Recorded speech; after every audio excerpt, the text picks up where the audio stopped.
Dustin. What's up? What's up? You've been here before, right? Right on the cusp of a title shot. But I wonder if this one, like, everyone's saying this is the last chance, and you said that yourself, if this one feels bigger than the others. It doesn't feel bigger. Honestly, I feel more comfortable in this position than I ever have. I know it's big because where I'm at in my career, and like I've said over and over again, I'm probably not going to get another shot to climb the ladder. I'm 35. How many shots can you give somebody? How many times can I climb that mountain? But I'm trying not to focus on that part of it and just take it as another fight so I don't add any pressure. Yeah. Everyone, I'm sure, would love to go through their career undefeated, right? But can you maybe take something more out of the fact that, hey, if I win this title, it's because I persevered. I got knocked down, I came back. I got knocked down, I came back. Is there something more cool about that, hey, I may not have gone through my career undefeated, but every time I got beat, I came back and eventually I got it done? I think it says, to go undefeated is incredibly hard to do and crazy impressive.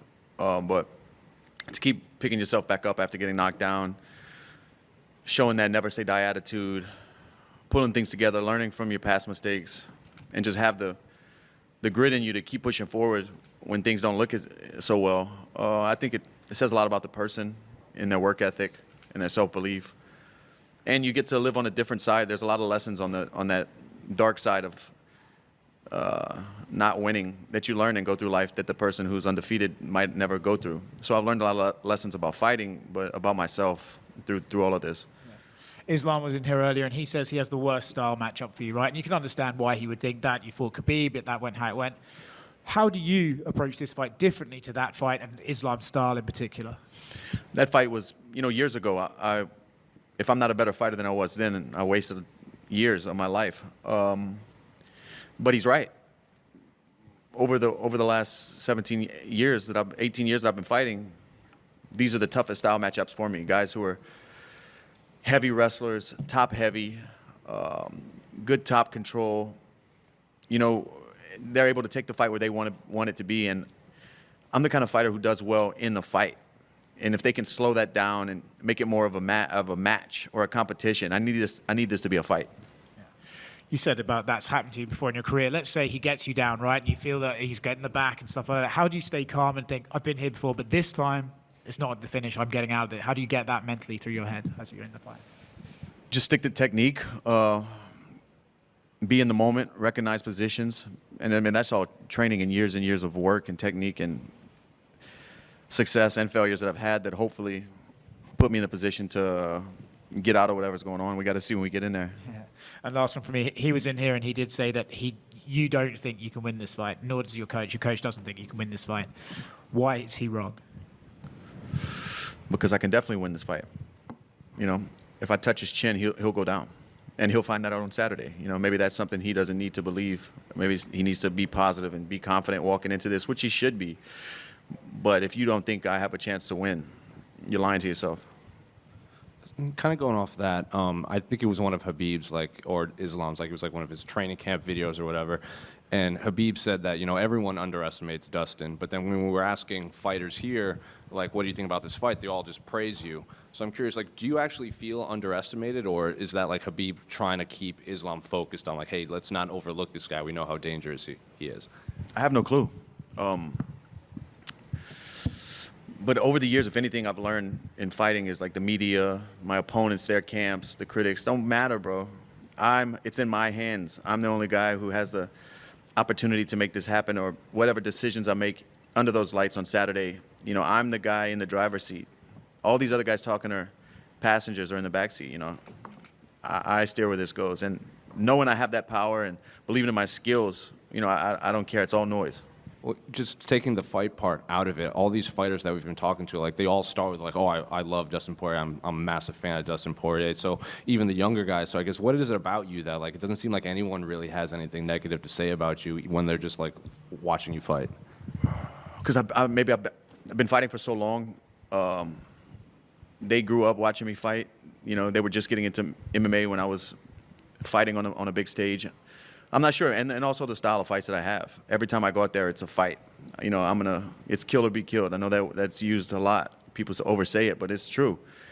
I'm gonna finish Islam or he's gonna finish me. That's just the way I fight. And I know everyone's going to compare Habib and Islam, but Islam was in here, and even his coach said, like, you know, Islam, he thinks he has better boxing than you, wrestling, whatever. So I'm curious, when you do look at Islam's whole game, how would you rate his striking in there? Because, you know, he said he's a high-level boxer, too. And I believe him. But I would touch him up in a boxing match. And I don't know if he really believes that. Of course, anybody can land a shot and get beat. But I will box this guy. I will box his shoes off. Last one for me. He was saying that the new gloves feel a little stiff, and he's had to ask for multiple gloves because they kind of get worn out after a couple uses. So I'm curious, what do you think of the new UFC gloves? I think they're more comfortable. It's easier to make a fist. I do think there might be more cuts because the padding isn't as dense. I feel like the knuckles are going to pierce through that padding that they have and cause more cuts, I think. But I like them better. They're more comfortable to make a fist. The other gloves are really stiff and straight. Whatever foam they're using in these, it's really easy to make a fist. Was it hard to adjust knowing that, you know, like, you fought in almost more than anyone on this card in the old UFC gloves? Was it a hard adjustment? No, I like the new ones better. I think they're better for me. Dustin, to your left. Hey.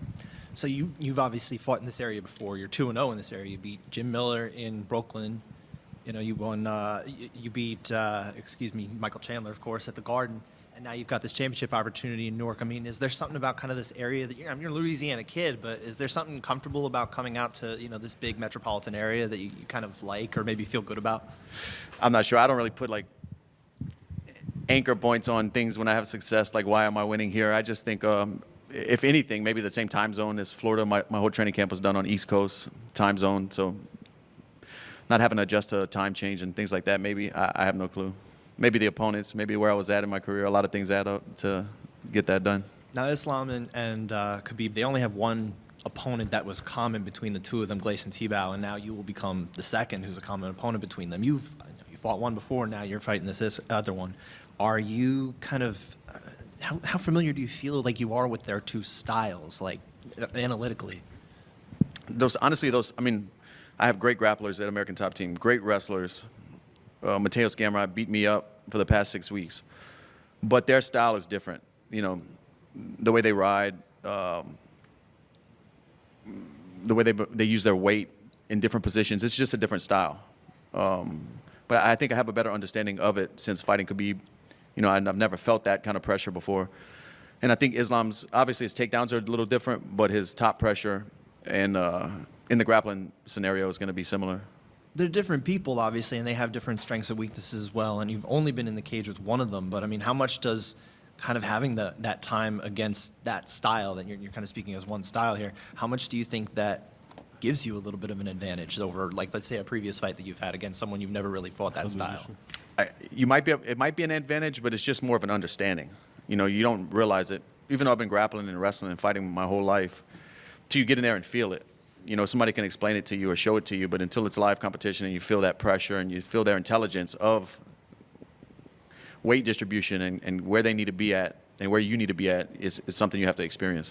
You talked about being content with your career. That's something that you'd really like to, whenever the things are done, you'd like to be content.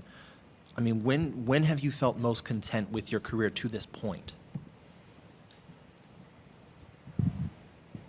I mean, over the years, more and more of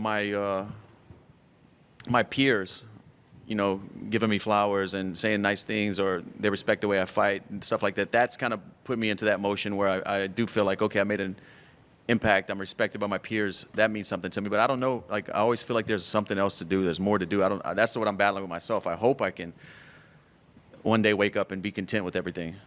What about the interim belt? Obviously, it wasn't the main belt, right? And I understand that, but there must be some level of accomplishment, feeling like, okay, I have to this point walked away with something. It was UFC gold. You have it. It's in your house, I assume, right? Or at your gym or somewhere. Yeah, it's in my house. Yeah. I have a UFC title that says world champion with my name on it in my living room.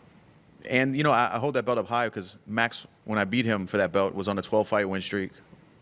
He was the current featherweight champion at the time. So it's not like I pulled the name out of a hat and beat somebody for an interim title because the champ couldn't fight. I mean, I fought a world champion, a multiple-time world champion. And that's a huge win. So it's up there, but it's not undisputed. That's like I said it over and over again. That's the last spot. What else can I do in the sport? You know, I'm not bragging up here, but man, I've been fighting so long, and of my generation, I've fought the best guys at 155 pounds in the world, some of them twice. I've done it all, and I've beat a lot of them, but I haven't had the label of undisputed world champion, and that's the reason I ever put a pair of gloves on when I was 17 years old, is to be the best in the world. And Saturday night, I have an opportunity, 25 minutes, to call myself the best in the world, and that's powerful, and that's something. It's not about money. It's not about the Hall of Fame, any records. It's about me accomplishing something I told my wife when I was 17 that I was going to do, that I've been chasing and climbing back up to make happen. It's not about business. It's a personal thing that I think if I can get it done, I can look back and say, you know, I'm content. I'm proud of everything I did. I set a goal out as a kid that knew nothing about what I was walking into, but kept walking, you know, kept walking and picking myself up, and I got it done. Like he asked me the question about somebody who goes undefeated their whole career and defends their belt and stuff, and that's incredible and so hard to do. But somebody who's been thrown away, somebody who's been underdogged, somebody who's been beat and broken and put themselves back together and really fucking did it, you know, that's what I'm after. That's what I want. And last question I have for you is, you know, obviously you're playing with a lot of emotions. You're playing with a lot of things that are going through your head with regard to your future. You're trying to focus on one particular fight right now and get through that. Do you imagine that there's any sort of rash decisions that would be made in the cage that night, or maybe we would wait to hear from any sort of future plans? I don't know. I am kind of an emotional person, so we'll have to see in the moment what's going on. But I would like to get back home, talk to my team, speak with my wife, and kind of really make intelligent decisions.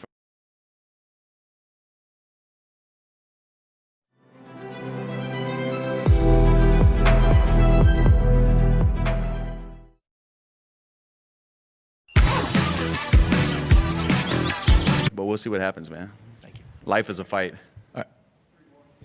Thanks.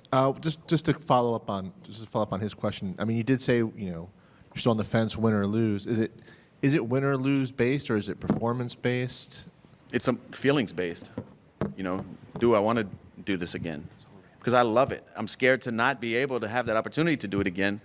But I also know, I feel like I'm broken record on repeat saying the same stuff in every interview. But dude, how much can I give of myself to this sport before it's, because every time I get in there, I'm leaving pieces I can't get back. I say this over and over again, but I really mean it, you know. This isn't good for you. And I understand that. And would I do it again? 100%.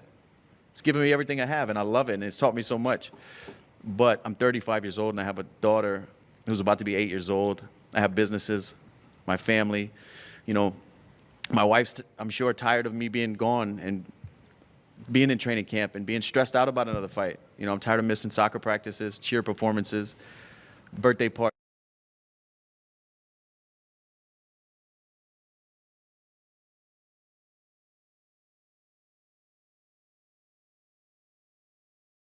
You know, I want to be there for my family and to be in a routine.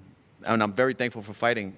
And like I said, I would do it again. But at what point am I giving too much, you know? There's a feeling among some athletes who have said once you kind of start talking about retirement, you're kind of already there. I mean, do you sense that at all? I mean, are you feeling any more reflective this week when you come in? No, I'm just thankful for the experience, trying to embrace it and take it all in. Because but I've been saying, going on that, dude, I've been saying I'm done for the last 5-6 years and still beating these fucking guys up. So I'm cut different, man. What's the pull that keeps bringing you back? I'm like Pookie, like I said. I just can't get enough. Like, even though I think I have my fix, I'm back home barbecuing, watching football, have my daughter's soccer game, and I'm like, I got to scratch this itch, man. I have to fight somebody. And I think that's going back to when I was a young kid. I've been fighting for as long as I haven't. So having a name circled on a calendar is like, everything's okay in my life when I'm preparing for a fight because I've done it for so long. Being far away from it, like even when I had my hip surgery after I fought Khabib, I was going crazy, you know, because I think that was my longest layoff at the time of my career. I just had to be in a fight, you know. I don't know. I can't really perfectly explain it to you, but I'm addicted to fighting. Yeah, Dustin right here. There's a singer that's passed away, and he's got a song, a cover of Rihanna's Diamonds, and it's been trending everywhere. If you go to the video of it on YouTube, the comment section is flooded with comments about you walking out to it. Is there any chance that we can get like a Diamonds remix with the boss when you walk out this weekend? Yes, Willie Spence is the guy you're talking about. I'm pretty sure that's his name. Yeah, I'm gonna do a mashup. It's happening. I've been seeing all the fans tag me on all kind of stuff on IG and Twitter, and then the dude's voice is incredible. And I just think another title fight, lights are off, you hear that powerful voice, I come out. It's just time. Lafayette Street, Lafayette's in the house. I become the world champion. And last questions, I got two, is I know you're trying to find legacy and all that, but is there anything interesting about maybe just getting a really amazing paycheck every year and beating up Conor every single year until he gets tired of it? Yeah, that would be nice too. I mean, but what? That's another thing, going back to like how much do I want to give? What am I fighting for at that point? Just checks, the big fights, just to be in the rush. It's like I'm trying to balance these things. Like I have enough money. Me and my family are okay. I don't have to keep beating myself up and being stressed out and grinding through these training camps and walking into the unknown over and over again. I don't want to. I'm at a point where I don't want to fight just to fight. But it's the thing. The problem is I'm addicted to it. So I might battle with myself every day, you know? So since you've got other avenues of supporting your family, how are the hot sauce sales? They're great, man. When are we getting a new flavor? I'm not sure. 3 was the goal to get to, because the 3-pack is nice, you know? But I do want to do a jerk sauce. I have a bunch of ideas that I want to do. I want to do a barbecue sauce. I have a bunch of things. Appreciate you giving me the bottle last time in the garden. That was very delicious. We enjoyed it a lot. Thank you. Thank you, man.